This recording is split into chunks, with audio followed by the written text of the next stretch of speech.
Tere! Mul on väga hea meel, et te olete täna siia kogunenud siis üritusele teemal miks ja kuidas hakata välisüliõpilaseks, kus meile siis räägib Johanna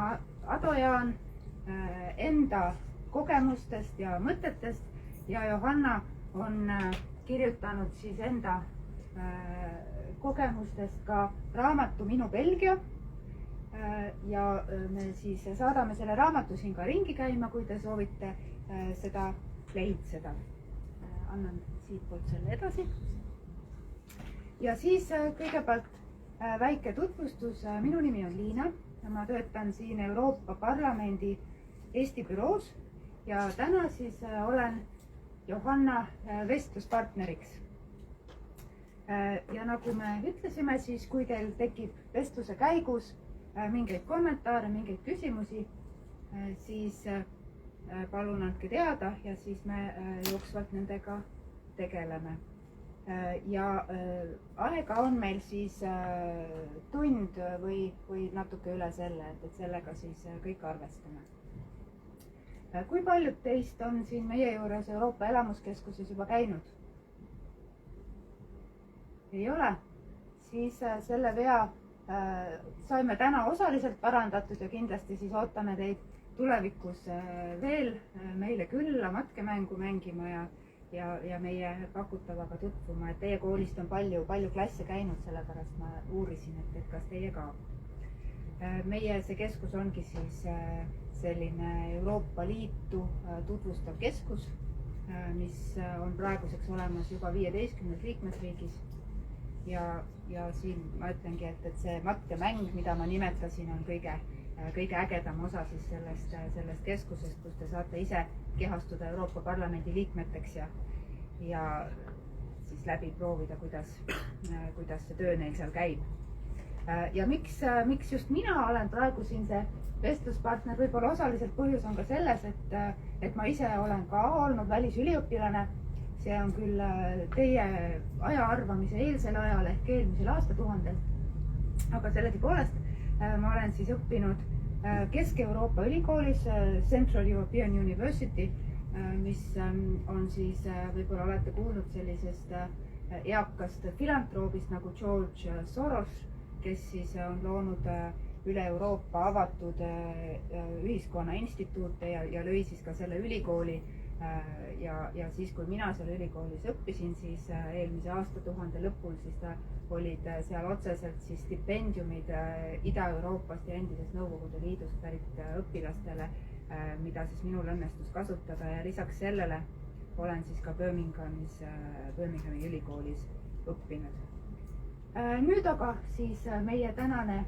peategelane Johanna, palun tutvusta sina ennast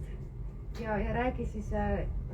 alustuseks mõne sõnaga, et kus sina oled õppinud ja välisüliõpilaseks olnud? Ja ühesõnaga, ma olen Johanna Adojaan. Ma olen sündinud Tartus, siis käisin gümnaasiumis Treffneris ja peale seda kolisin Belgiasse. Ja Belgias ma õppisin Antwerpenis, Antwerpi kuninglikus kunstiakadeemias kunstifotograafiat ja tegin bakalaureusekraadi ja siis ka magistri, mille käigus ma käisin vahetussemestril siis Hiinas Guangzhous, kus ma õppisin ka ametlikult fotograafiat, tegelikult natuke teisi asju, aga jah, need on need akadeemilised kogemused võib-olla. Ja need koolid olidki, jah, kunstikoolid, kunstiakadeemiad, natukene nagu EKA, aga pirakamad ehk. Ja see oli mulle Nagu sa ütlesid, EKA, Eestis on olemas kunstiakadeemia, et miks sa otsustasid sellele vaatamata minna ikkagi õppima välismaale? No see oli veits selline spontaanne lugu, et mulle ma tegelikult ei kujutanud ette, et ma lähen välismaale õppima, mulle Eesti väga meeldib. Ma arvan, et Eesti ülikoolid on ka väga tasemel, aga ma olen väga uudishimulik ja mulle meeldib reisida ja ma arvan, see vahetus nagu välismaal õppimine ongi nagu sihuke veits nagu sihuke suur seiklus, suur reis. Nii et siis gümnaasiumi lõpus mu ema läks tööle Brüsselisse Euroopa Komisjoni ja siis ta küsis, et kas me tahaksime siis ülejäänud perega kaasa tulla. Ja mul oli selline romantiline idee, et ma lähen Brüsselisse ja õpin prantsuse keelt ja töötan kuskil kohvikus ja võtan nagu vaheaasta. Aga siis viimasel hetkel kuidagi läks nii, et ma mõtlesin, et no äkki ma ikkagi astun kuhugi ülikooli ka ja ma natuke skännisin, mida pakuti. Väga siis oligi nagu Belgia spetsiifilised. Sel hetkel eestikeelseid bakasid väga palju ei olnud ja need, mis olid, need ei olnud minu huvialas nii palju. Eestikeelseid või ingliskeelseid, jah. Et see tihtipeale siis hakkas magistrist. Nüüd see muidugi oluliselt parem juba. Ja siis, kuna mul on alati meeldinud kirjutada ja pilti teha, ma olin gümnaasiumis, olin koolilehes ja kirjutasin igasuguseid arvustusi ja blogi ja see oli siuke nagu pigem noh, ma arvan, et natukene nagu tööd, aga samas väga midagi, mida mul meeldis teha, nii et ma võtsin seda rohkem kui hobi. Ja teine asi, mida mul meeldis teha, on pildistamine. Nii et siis ma mõtlesin, et okei, ma siis astun fotograafiasse, et kui raske see ikka olla saab. Tuli välja, et väga raske. Kunst ei ole niisama, aga see oli ka hästi äge.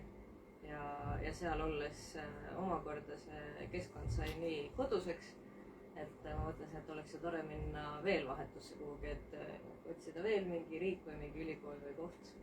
kus õppida. Ja siis oligi see Hiina, mis oli omakorda veel nagu suur hüppe kuhugi teise kultuuri. Hästi. Vahepeal ütlen, et meil paluti rääkida kõvemini, nii et proovime seda teha. Jah, sa rääkisid, et sa õppisid siis Antwerpenis ja õppisid Hiinas,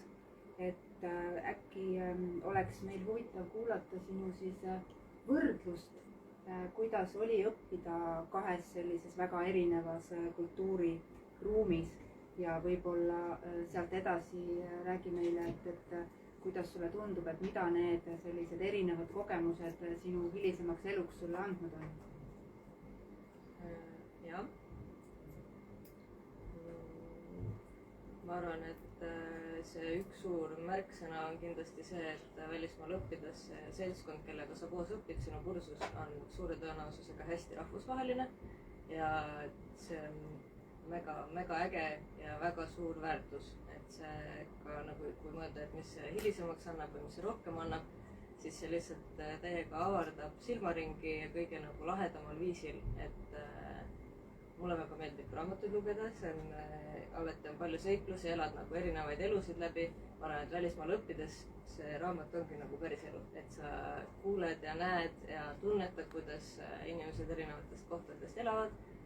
ja millised on nende harjumused ja kuidas see käib või kuidas nad millessegi suhtuvad ja see on lihtsalt väga lahe. Ja Belgias mul oli ka kursusel, ma arvan, et pooled olidki kuskilt väljast ja pooled äkki olid kohalikud. Ja see on lihtsalt vinge, et see tekitab väga palju erinevaid vestluseid ja ühtlasi saab inimestele rääkida Eesti kohta, mis on alati väga eksootiline ja tundub uskumatu kõigile, mis elu siin käib. Ja õppe poolest ma arvan, et see on struktuuri poolest ilmselt suhteliselt sarnane nagu Eestis. Et ikka on EAP-d, mida peab koguma ja mingid ained ja valikained. Belgia suur pluss oli see, et see on nii Euroopa keskel, et meil oli hästi palju õppereise igale poole välja. Et me käisime, see, et me läksime kuhugi näituse avamisele näiteks Hollandisse või Saksamaale oli nagu tavaline. Või me käisime Hispaanias või ühesõnaga see oli selline asukoha spetsiifiliselt väga hea koht. siis ma arvan, et see suhtlus õppejõududega oli väga lineaarne, ma ei tea, mis see täpselt õige sõna võiks olla, aga ei olnud sellist tohutut alt üles vaatamist, vaid oligi kogu aeg käisid siuksed elavad diskussioonid ja ei olnud, jah, see oli äge. Ja muidu seal tuleb see keele olenevalt asukohast siis, kas on mingi keelebarjäär või mitte. Antwerpenis räägiti väga head inglise keelt, nii et sellega sai väga hästi hakkama, aga see olenebki siis kohast, kuhu minna, aga enamasti seal on ka mingid nõuded. Liiga palju ei pea põdema samal ajal, ma ise nagu natuke muretsesin selle pärast, et ma pean hakkama inglise keeles rääkima ja ma ei tundnud nagu seda enesekindlust liiga palju, et kooli ajal oli ikka mingisugused ülesanded ja nii, aga see nagu reaalne suhtlus oli veidike hirmutav, aga see oli nagu kohe esimene asi, mis sai lahustatud, et seal kõigil kaasõpilastel olid erinevad aktsendid, sest nad olid erinevatest kohtadest pärit ja see sai nagu väga armsaks ja see oli hästi tore. Siis Hiina oli, see oli suur, šokk on nagu kuri sõna, aga see oli siuke teine kultuur, et kui ma sinna kohale jõudsin, siis mõtlesin, et okei, Johanna, mis nüüd juhtus, millest ma ennast mässisin, nagu kõige paremas mõttes, et see on lihtsalt nii kodust kaugel, keel hoopis teistsugune, kõik toimib teistmoodi, ei ole võib-olla siukseid nagu praegu väga tavapärasena tunduvaid asju nagu Instagram ja Facebook, kus saaks perega suhelda või sõpradega suhelda ja see oli nagu selline suur amps, aga see oli nagu parim amps, et see, ma arvan, et kõik need välismaal õppimised on alguses keerulised, sest et sa pead olema hästi iseseisev, aga kokkuvõttes see tasub ennast ära ja kindlasti leiab palju sõpru või siis vähe sõpru, aga väga lähedasi sõpru või jaa. Hakkasin, läksin, ma ei tea, et ma kuidagi läksin juba teemast mööda, aga võib-olla räägime vahepeal mõne sõna sellest raamatust, mis sa kirjutasid, et see raamat siis keskendub Belgiale, et võib-olla räägi, ma saan aru, et see raamat on juba ilmunud, aga see on väga värske, mina ei ole seda lugenud, nii et ma usun, et enamik teist ka mitte, et räägi võib-olla meie kuulajatele, et milline on siis selle raamatu selline, miks sa selle üldse otsustasid kirjutada ja mis on see põhiline sõnum siis, mida sa tahad lugejatele sellega edasi anda? Ma arvan, et see kirjutamine tuli ikka sellest, et mul lihtsalt väga meeldib kirjutada ja ma arvan, et iga inimene, kellele meeldib kirjutada, unistab raamatu kirjutamisest. See on selline väga ka romantiline unistus, et istud kuskil kohvikus ja klobistad ja Belgia ja mulle meeldib ka kirjutada eriti selliseid reisijutte või kogemusi, kus ma saan panna hästi palju detaile ja kirjeldada, mis toimus ja see raamat tegelikult sündiski täpselt nii romantiliselt et ma istusingi kohvikus ja kirjutasin ja tuletasin meelde, milline see elu Belgias oli ja kuna ma samal ajal olin pidanud ka blogi, siis on seal palju selliseid väga spetsiifilisi mälestusi võib-olla ja Belgias ma elasingi, siis plaan oli alguses minna koos perega, ema, isa, siis mina olen peres kõige vanem laps, mul on üks vend, kes on 3 aastat noorem ja siis on veel kaksikud, kes on täpselt teie vanused ja me läksime siis kõik koos, välja arvatud siis üks vend, kes just siis oli ka saanud Treffnerisse, nii et tema jäi Eestisse õppima ja siis meil olid väga, siis ma küll kolisin Brüsselist Antwerpenisse, aga meil olid väga ägedad kogemused ja väga värvikad ja mul on tunne, et Belgiat enamasti teataksegi siis Brüsseli kaudu, aga mulle meeldis see, et ma saan võib-olla anda natukene ka siis nagu laiemat pilti Belgiast edasi selle raamatuga, kirjeldada, mis veel toimus ja selline kuidagi julgustada selle raamatuga või enda kuidagi sellega, kuidas ma õppisin ja kuidas see väga palju raamat keskendubki õpingutele ja sellele, kuidas ma siis ise kasvasin võib-olla selle käigus, mis kõlab väga klišeelikult, aga ma arvan, et see on täpselt see iga ka, kus sa saad aru, milline inimene sa soovid olla. Ja see kindlasti kõige nagu ägedam panus, ma arvan, minu jaoks ongi olnud nagu siis gümnaasium oli super lahe ja siis peale seda õpingute aeg on siuke maailmavalla ja see just julgustada siis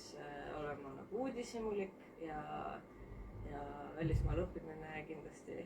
et seda soovitada, et see on nii lahe võimalus ja noorena on nagu aega teha seda, et mitte, et hiljem ei oleks, aga see on lihtsalt võib-olla see on nagu see kõige kergem aeg. Et jah, seda julgustada, et ei tasu karta, et tasub nagu kõigist võimalustest kinni haarata. Võib-olla võikski vahepeal siin sellise väikse vahekokkuvõtte teha, et oskaksid sa siis nüüd välja tuua nii-öelda siis välisüliõpilaseks olemise siis sellised selged plussid ja teine pool ma ei panekski miinused, aga võib-olla siis väljakutsed või sellised nii-öelda, mis selle juures rasket on. Ma arvan, et plussid ongi siis see, mida ma ka puudutasin, et see väga laiendab silmaringi siis selle koha osas, kuhu minna,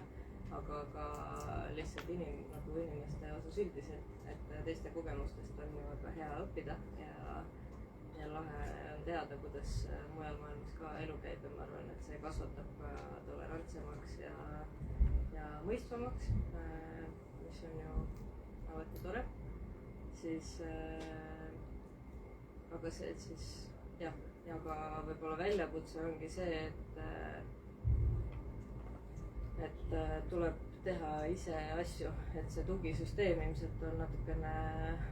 nõrgem kui Eestis, et Eestis on alati see tunne, et kuskilt kelleltki saab ikka küsida midagi, keegi kedagi teab ja on teada täpselt mingisugused ma ei tea, stipendiumid ja selline teema või kus elada, et selle peab siis seal uues kohas kõik välja nuputama ja see on mõningane väljakutse, aga see on väga tore ja kokkuvõttes, et see on nagu siuke lühiajaline pingutus, siis võib-olla väljakutse natukene on veel ka see bürokraatia pool, kuna Eestis me oleme nii harjunud oma kiirete ID-kaartide tellimise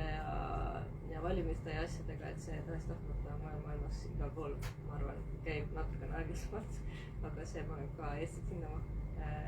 Ja siis on see, kas minna siis üksi või minna kellegi tuttava või sõbra või elukaaslasega. Mina läksin koos oma elukaaslasega, mis oli väga tore, sest me saime olemas olla üksteise jaoks, aga ma arvan, et samas Hiina ma läksin üksi. Et seal on, et neil on mõlemal poolel on nagu plussid ja miinused, et üksi minnes kindlasti peab olema oluliselt sotsiaalsem ja aga samal ajal see on nagu võimalus leida kiiremini uusi sõpru ja samal ajal kui minna kellegagi koos, siis sul on keegi olemas, kellele toetuda, kellele kurta, kui midagi on raske, et aga samas need sõbrad võib leida ka koha pealt. Ja siis jah, eks muu on kõik selline orienteerumine, ma arvan samamoodi, kui minna Eestis ülikooli, siis alguses on sisseelamine, kuidas see õppimine käib, mis see süsteem on, et see on nagu universaalne igal pool. Aga tore, et nüüd enne, kui me lähme võib-olla selliste kas just nõuannete, aga selliste praktiliste ütleme soovituste juurde siis välisüliõpilaseks hakkamise kohta, et kas teil on praegu küsimusi Johannale siis just tema isiklike kogemuste kohta, mis teil võib-olla siit kõrva hakkas ja midagi jäi niimoodi kripeldama? Ja kui kellelgi võib-olla mingi mure, siis mõtleb, et täiega tahaks välismaale minna õppima, aga ma ei tea, kas ma sellega saan hakkama või tollega või midagi sellist, siis ma võin ka aidata lahendada.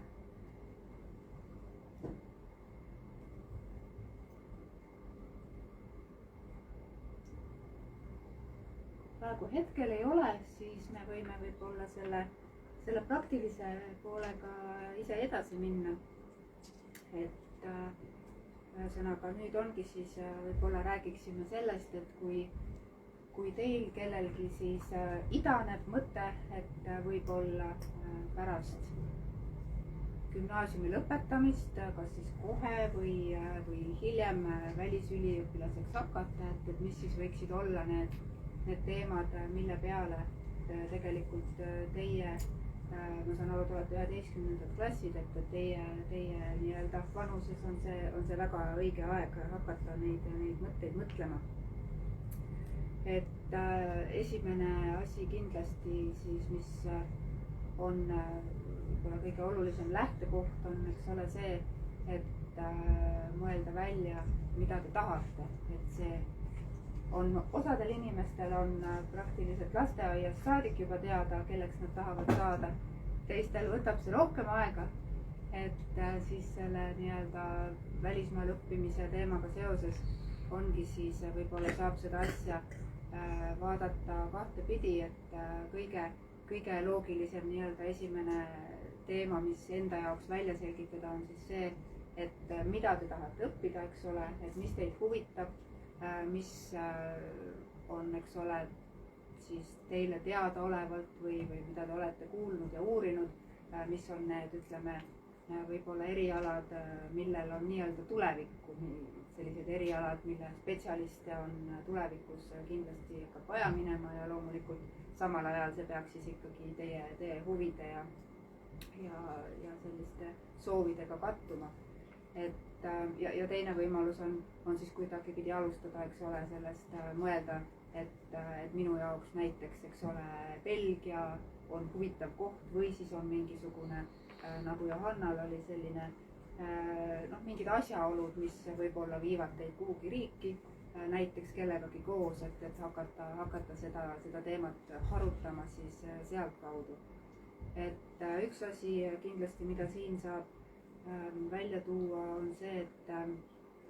et nii-öelda selle isiklike huvide ja võimaliku edasise nii-öelda karjääri ja õpingute planeerimisel saavad kindlasti aidata karjäärinõustajad. Et ma ei tea, kuidas on teie koolis see, et kas ongi teil olemas võib-olla spetsialist, kes teid selles osas nõustab. Ma tean ka, et Töötukassa näiteks lausa nii-öelda saadab siis koolidesse karjäärinõustajaid, kes siis kohtuvad näiteks siis terve klassiga ja sealt edasi, kui on õpilasi, kes siis tõesti soovivad seda teemat nagu süvitsi edasi minna, saavad siis teha ka üks-ühele kohtumisi,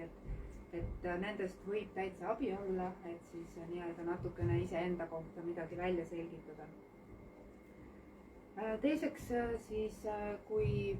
juba, ütleme, on teil teada, eks ole, või on mingi idee, mis suunas te tahaksite hakata edasiste õpingutega minema, siis tuleb muidugi välja mõelda, et kus see siis võiks toimuda. Et üks viis on loomulikult alustada nii-öelda bakalaureuse õpinguid Eestis, eks ole, ja otsustada veidi hilisemas faasis, et see on ka üks võimalus natukene võib-olla enda kohta veel rohkem teada saada siin Eestis olles ja siis edasi liikuda. Teine võimalus on siis teha seda, eks ole, kohe pärast gümnaasiumi. Ja see on ilmselgelt selline, nagu Johanna ka mainis, eks ole, selline isikliku uurimistöö nii-öelda tegemine, et ütleme, et ma soovin õppida psühholoogiat, ma olen huvitatud õppimas väljaspool Eestit ja siis tegelikult ikkagi ütleme, internetiavarused pakuvad teile palju võimalusi, kus on ütleme sellised ülikoolide näiteks järjestused, et just nimelt psühholoogia eriala siis on toodud mingite kindlate koolide, eks ole, plussid ja tähendab nii-öelda siis need, et miks nemad just on head, et sellist uurimustööd tuleb sellisel juhul, eks ole, kindlasti ise teha. Ja kui te olete siis ühe või mõned sellised ülikoolid leidnud, siis tegelikult ikkagi tasub juba üsna varajases faasis hakata vaatama, et mis need sisseastumise nõuded seal siis on. Et paljudes ülikoolides näiteks on, need puudutavad Ameerika ülikoole, aga see kehtib ka osade Euroopa ülikoolide kohta, näiteks on see niinimetatud SAT test, mis on siis ütleme inglisekeelne selline akadeemiliste võimete test, mis see on põhimõtteliselt tehakse arvutiga valikvastustega ja kus siis tegelikult testitakse nii siis keeleoskust, et te saaksite hakkama õpingutega siis inglisekeelses keskkonnas ja teiseks see siis ka seal on erinevaid nii-öelda ülesandeid, loogika, matemaatika, teksti mõistmine, eks ole, siis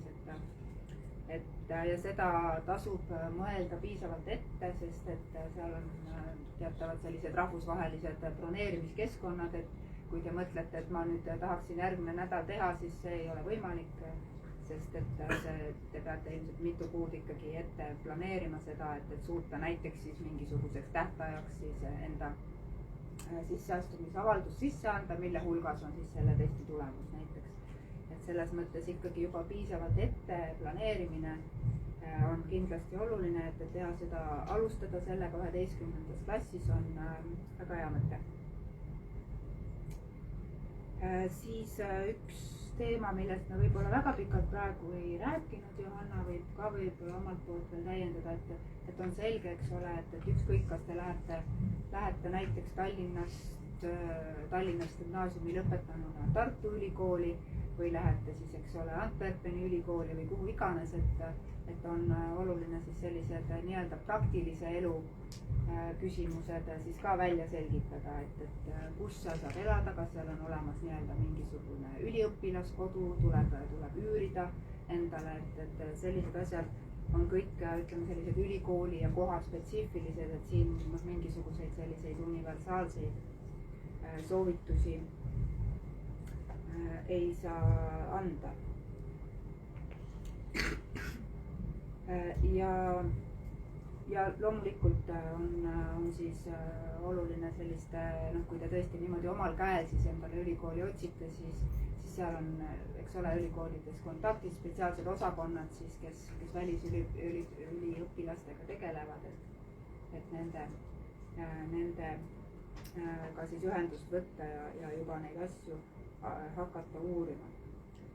Üks oluline teema kindlasti on, eks ole, erinevad stipendiumid. Ja siis enne kui me siis jõuame Erasmus Plussi juurde, millest te tõenäoliselt olete kuulnud, eks ole, siis tegelikult on ka erinevatel ülikoolidel endil olemas stipendiume, siis mille kohta samamoodi on nende ülikoolide siis kodulehel infot, et millistel alustel ja kes siis neid taotleda saavad. Et näiteks ma nüüd just vaatasin, kuna ma ise seal Kesk-Euroopa ülikoolis olen käinud, siis ma vaatasin just selle kodulehte, et see, no ühesõnaga siis, kui mina seal käisin, oli see selles mõttes veel eriti huvitav ülikool, no võib-olla see ei kõla väga huvitavalt, aga ühesõnaga mina olin ju ikkagi Nõukogude Liidu laps, selles mõttes, et ma läksin Kesk-Euroopa ülikooli 1999. aastal pärast siis, kui ma olin 4 aastat bakalaureust Tartu Ülikoolis ära teinud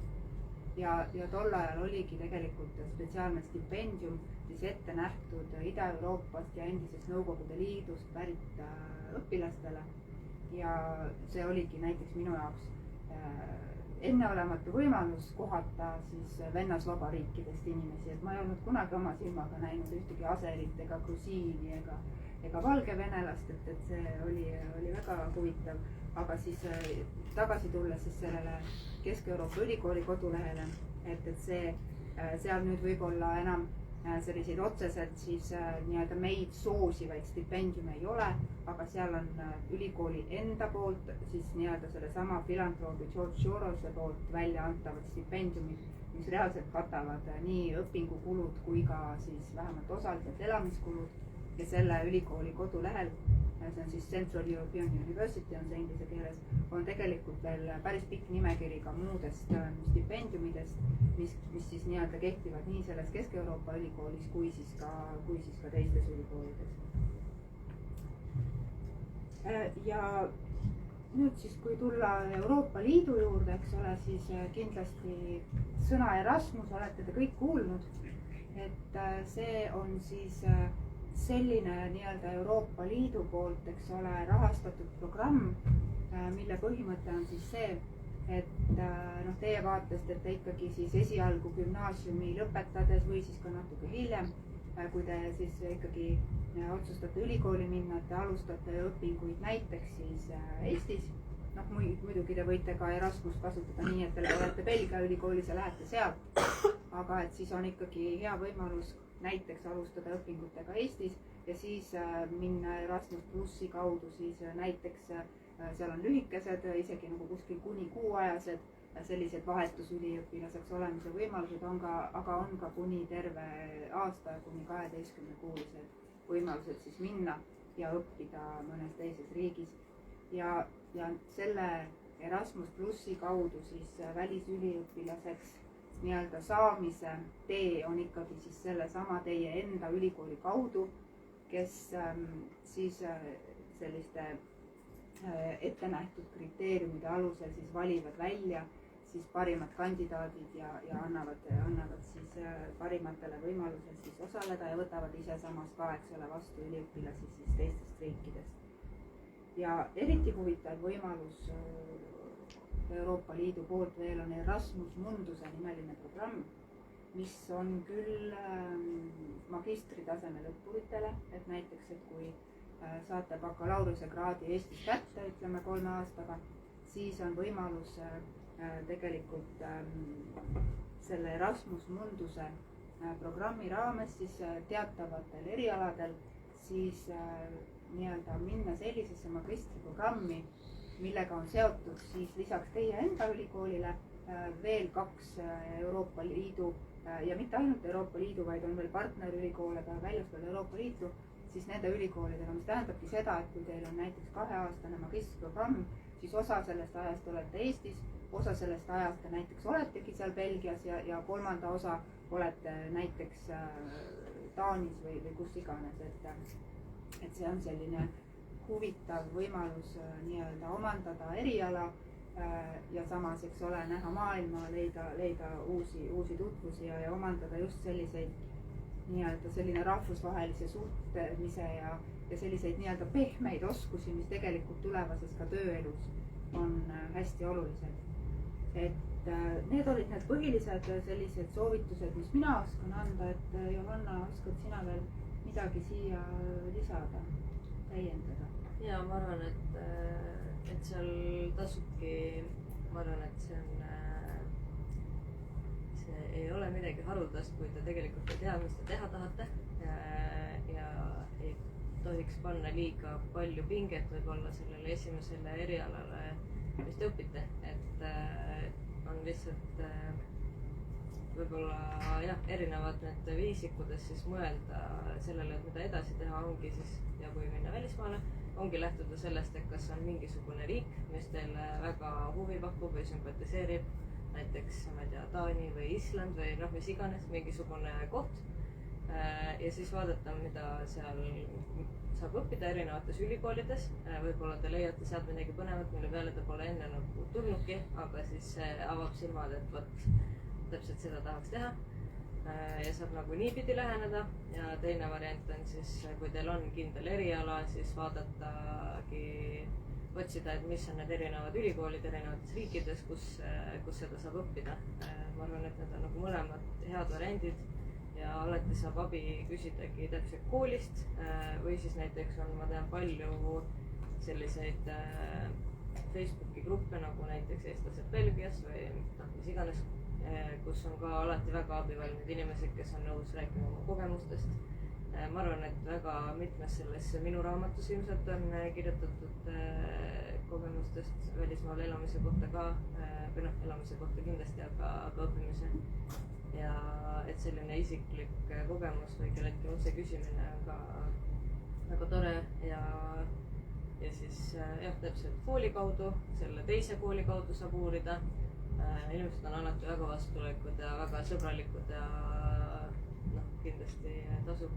Ja see, et millised jah, ja samamoodi saab uurida siis näiteks nende elamisvariantide kohta, et kas on mingisugune ühikas või peab oma koha rentima või on tava see, et Belgias näiteks oli väga palju seda, et näiteks mingi 4-5 inimest rentisid koos ühe korteri ja siis kõigil olid oma toad. Et see ei olnud nagu ühikus, aga see oli ikkagi koos elamine. Kuigi ma arvan, et ühikakogemus on ka väga lahe. Ja et sellised väga praktilised asjad, mis erinevad riigiti, aga ma arvan, et seal on palju häid variante. Ja mida ma mõtlesin? Ja veel selle nagu eriala valiku stressi osas, et mul on tunne, et väga palju, et see eriala, mis te valite, ei pea olema üks asi ja see ei pea olema teie tuleviku nagu see üks kindel tee, kuhu te lähete, on ju. Et mina õppisin fotograafiat, aga ma arvan, et kui ma oleksin jäänud Eestisse, ma ilmselt oleks õppinud hoopis ajakirjandust näiteks, et nagu, või mingit ma unistasin juurast, nagu täiesti teine teema. Ja olgugi, et ma siis õppisin fotograafiat, siis selle Hiina vahetuse käigus, kus ma käisin seal, ma tegelikult tegelesin siis pool aastat hoopis keraamikaga ja graafikaga, sest et seal kohalikus koolis, kuigi see oli väga hea kool, siis fotograafia õpe oli selline, et esitustes ei kasutatud pilte, mis on väga huvitav ja see õppejõudude inglise keel võib-olla ei olnud nagu kõige tugevam, nii et siis ma lihtsalt jalutasin sisse keraamikastuudiosse ja üks kohalik õpilane näitas mulle, mida teha, kuidas kasutada seda potiketra ja ma tegelesin hoopis sellise asjaga pool aastat ja nüüd nagu tänasel päeval, mis on siis umbes, ma ei tea, Hiina oli äkki 5 aastat tagasi või midagi sellist, 5-6, siis tänasel päeval ma tegelengi endiselt fotograafiaga mingil määral. Siis ma olen copywriter ehk ma kirjutan igasuguseid sisublogisid ja artikleid ja tegelen siukese sisuteksti tööga. Aga siis ühtlasi mul on keraamikastuudio, mis sai alguse täpselt Hiinast tänu sellele vahetussemestrile, super ootamatu, aga väga tore. Ja mul on nagu üli hea meel, et selline midagi, ma ei tea, natukene nagu suvaline asi sai nii oluliseks lõpus. Ja siis on veel mingid asjad, mis ma teen ja mul nüüd just käis keraamika töötoas üks poiss, kes ütles, et tema on hariduselt insener, aga praegu ta õpib massööriks. Ma mõtlesin, et issand lahe, sest nagu nii tore, et inimesed teevad väga palju erinevaid asju, et selle eriala valikul ka nagu tasub mõelda selle peale, mis nagu päriselt huvitab ja siis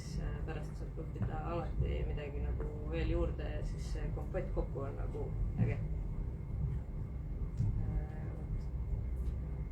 Tuleb põnevalt. Nii, aga ma loodan, et teie olete sama põnevil kui meie siin, et nüüd küsige midagi.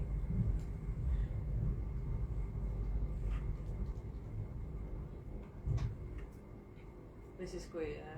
praegu ei tule midagi pähe, siis mulle võib alati ka kirjutada igast asjade osas, ma hea meelega vastan. Aga loomulikult praegu on seda tulemisega. Jah. Kui välismaal õppides oleks nagu taskuraha vaja või sellist, kui lihtne või raske on leida tööd välismaal õppimise kõrvalt? Kui lihtne või raske on leida välismaal tööd õppimise kõrvalt? No ma arvan, et see õppimine tihtipeale maksab küll rohkem kui Eestis, kuna Eestis tasuta on ju, aga olenevalt riigist need summad on ka erinevad ja selle juurde siis jah, üks variant ongi siis stipendiumid, aga kui tahta teha mingisuguseid selliseid tööampse, siis ma arvan, et see kindlasti oleneb taaskord riigist, et kas sa valdad seda keelt on ju. Aga mul on see raamatus on väga palju erinevaid seiku sellest, kuidas ma käisin kooli kõrvalt mingeid töid tegemas ja ma arvan, et seal ei tasu liiga palju pinget panna sellele, et see oleks erialaline töö. Noh, see on kindlasti tore ja see on nagu väga suur pluss, aga ma näiteks kirjeldan seda, kuidas ma töötasin Eesti esinduses ettekandjana või mis tuli siis eestlased Belgias grupi kaudu, et see nagu siuke kogukonnas ikka levitatakse neid erinevaid tööampse või kuidas ma olin lapsehoidja mis erinevaid seikluseid tõi. Või noh, ikka ma arvan, õpilastel on nagu tüüpiline kuskil kohvikus või restoranis või baaris töötamine, et ma arvan, et Euroopas nagu ei tohiks olla probleem, see saab ikka nagu inglise keelega hakkama ja pigem on noh, eks see alguses natuke ikka võtab aega, et saada ise ka aru, kus siis tahaks nagu töötada, aga see on täiesti tehtav, oleneb kindlasti ka erialast ja noh, täiskohaga tööle kooli ajal minna võib-olla on natuke liiga suur amps, aga mingeid siukseid pisikesi sutse siin-seal teha on tore, pluss noh, väga tihti palk on kõrgem kui Eestis, mis on tore, et noh, see nagu koha peal on väga suur vahe. Ma mäletan, kui mul oli üks esimestest töödest, oli ühes baaris, siis ja enne seda Eestis siis gümnaasiumi kõrvalt ma olin ka teinud mingeid cateringi siukseid ettekande sutse, siis sellel ajal siis noh, ma olin ka 11 klassi, 10 aastat tagasi, siis palk Eestis oli 3 eurot, Belgias oli 10, et see oli nagu väga alguses natuke nagu pimestav, aga pärast noh, siis mõttes see elukallidus on ka natukene erinev. Samas tänaseks Eesti, ma arvan, on sama kallis kui Belgia, kui näiteks välja sööma minna, et siis ei ole vahet, lihtsalt siis ongi kõrgem. Aga see ei ole, ma arvan, see peamine asi selle juures, et ma arvan, et on leitav küll. Mul oli just üks sõber, kes õpib EKA-s, käis ka nüüd Antwerpis siis seal samas ülikoolis, kus mina käisin Erasmusel ja ma tean, et ta oli seal siis ainult nagu 6 kuud ja 1 semestri. Ja ta leidis selle aja sees ka töö, et see on tegelikult suhteliselt nagu lühikene sutsakas, aga noh, kindlasti väga tore mõju ja kui selle aja sees juba ka töö leida, siis ma arvan, et see on väga siuke, see on väga võimalik. Ja ma võib-olla lisaksin veel seda ka, et me ju teatavasti elame praegu sellisel kaugtöö ajastul, et tegelikult on ka väga võimalik, eks ole, et kui te noh, seal on võib-olla te näiteks oskategi mingisugust sellist päris ütleme spetsiifilist asja nagu näiteks mingisugune veebidisain või mis iganes, või ka teine asi on, et on, eks ole, näiteks mingid andmesisestamised ja mingisugused sellised lihtsamad tööd, mida te täiesti tegelikult võite näiteks otsida ju ka Eestist ja teha seda nii-öelda kaugtööna ja see oleks ka selline väga aja nii-öelda paindlik, et te saate seda teha, eks ole,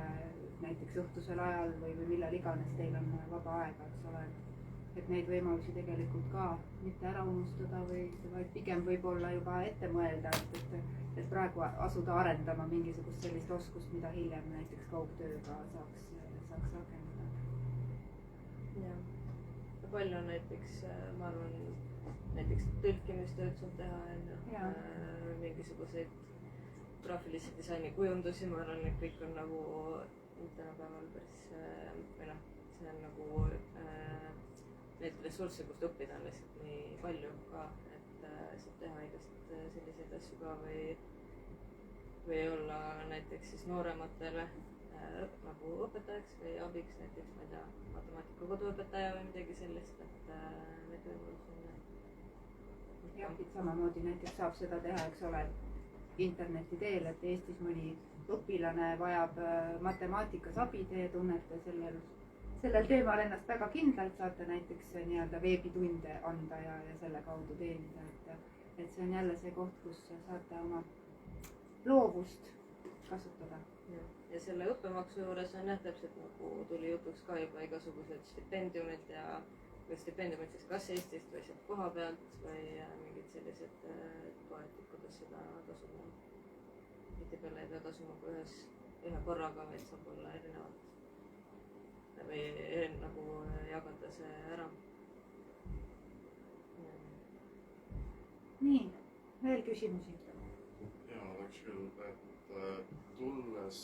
Treffneri gümnaasiumist, kuidas oli võrrelda seda, kas siis õpitöö mahtu või siis ka tempot, et kas nii-öelda oli siis Antwerpenis õppimine kuidagi raskem, oli seal mahtu rohkem võrreldes Treffneriga või oli siis nii-öelda kergem maht ja korda küsimust igaks juhuks, kui keegi Jaa. veebi teel vaataja ei kuulnud. ühesõnaga, kuidas oli Antwerpeni õpingute võrdluses Treffneriga siis mahu poolest ja kui raske oli? No Treffner oli päris hea intensiivne amps ja ma arvan, et te olete üsna samas kohas. Ma arvan, et see oli abiks, et see pigem oli hea põhi, et ma olin humanitaarklassis, nii et siis mul oli näiteks kunstiajalugu õpetas Priidu Veer, mis oli päris karm, aga väga tore, mulle väga meeldis ka. Siis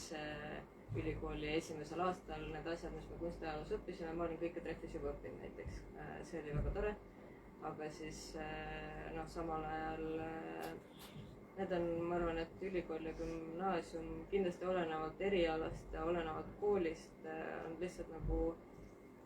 natuke teise ülesehitusega või see on ikka sarnane, et on mingid kindlad ained, mis on juba antud, kunstiajalugu, kunstifilosoofia, mingisugused uurimustöö kirjutamised ja kõik sellised asjad nagu kattuvad, aga siis on need vabaained või erialaained, et ma arvan, et mul oli hea põhi nagu selle õppimise poolest nagu selles mõttes, et ma olin harjunud pingutama, mitte et see oleks olnud kerge, aga see on nagu sa õpid õppima, onju. Ma arvan, et see tuli hästi. Aga samal ajal, seal koolis näiteks sel ajal need, kes mul oli kursakaaslased, siis nemad olid siis näiteks Belgias õppinud ka ma ei tea, koodimist või mingisuguseid ärialuseid või mingeid siukseid asju, mida mina ei olnud õppinud, aga samal ajal ma olin ka humanitaarne, et täna nagu gümnaasiumites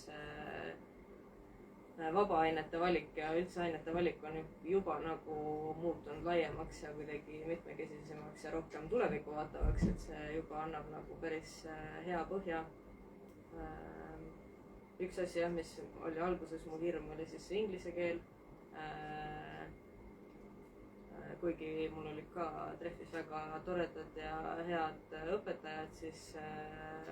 see ma võib-olla nagu ise ei pingutanud nii palju nagu suhelda või rääkida või me nagu ei pidanud kuidagi, ikka oli siukene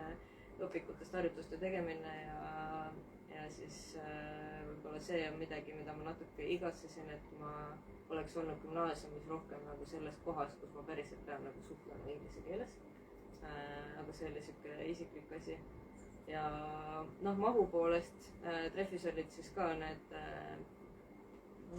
nagu sessi ajad on ju, et kõik need siis arvestused on ühel ajal. Ülikoolis see oli ka samamoodi, see oli nagu tore, et ma olin sellega juba harjunud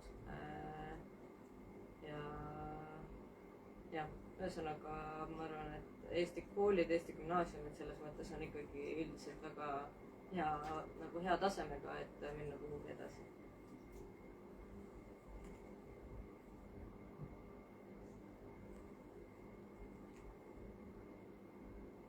Veel mõni küsimus? Võib-olla ka raamatuga seoses?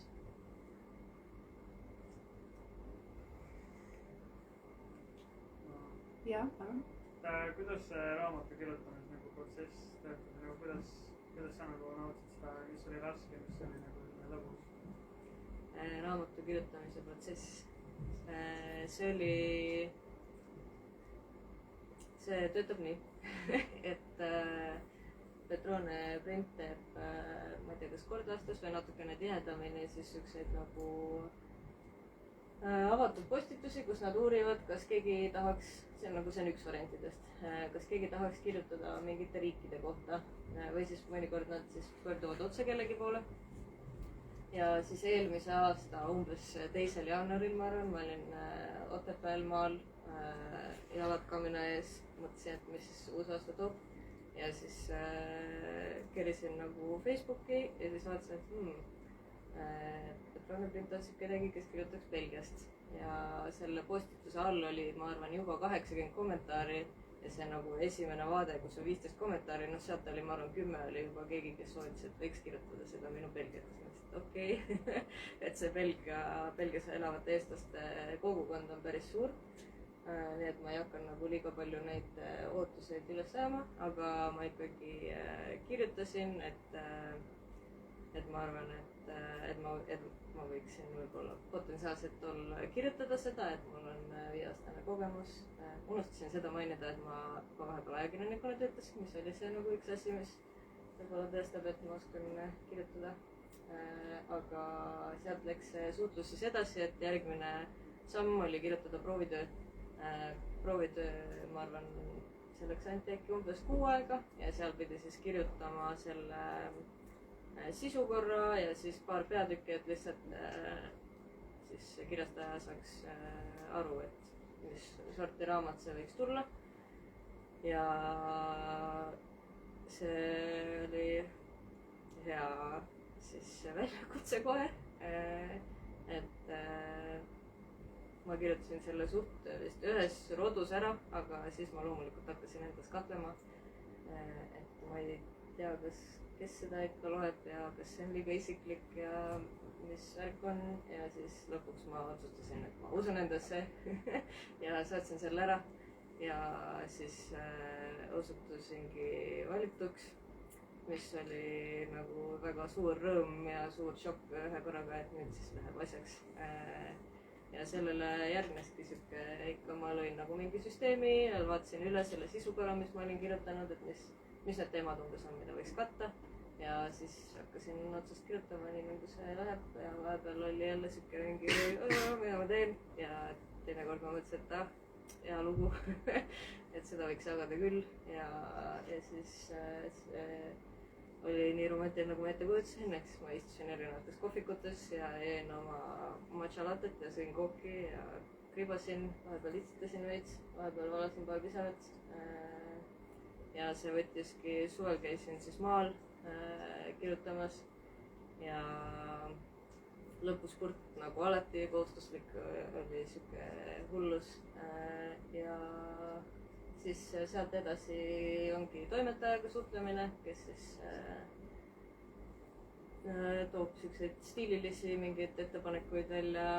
ja mingite teemade osas ja siis keeletoimetaja vaatab üle ja see kõik kokku kestiski, ma arvan, siis umbes ütleme veebruarist novembrini natukene alla aasta ja siis nüüd tuli välja umbes, ma ei tea, 2 nädalat tagasi või midagi sellist. Et see loomulikult oli siuke paras Ameerika mäed, aga väga tore, mul on nagu see õpingute aeg ja üldse see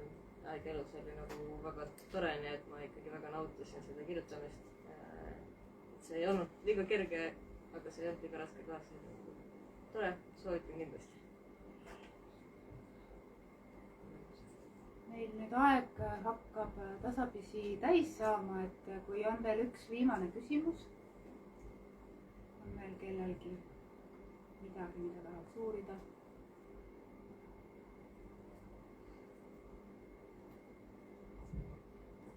Kui ei ole, siis me väga täname, et te tulite meid kuulama ja me väga loodame, et te saite siit sellest vestlusest natukene mingeid mõtteid, mingeid inspiratsiooni, julgust. Aitäh! Suur tänu!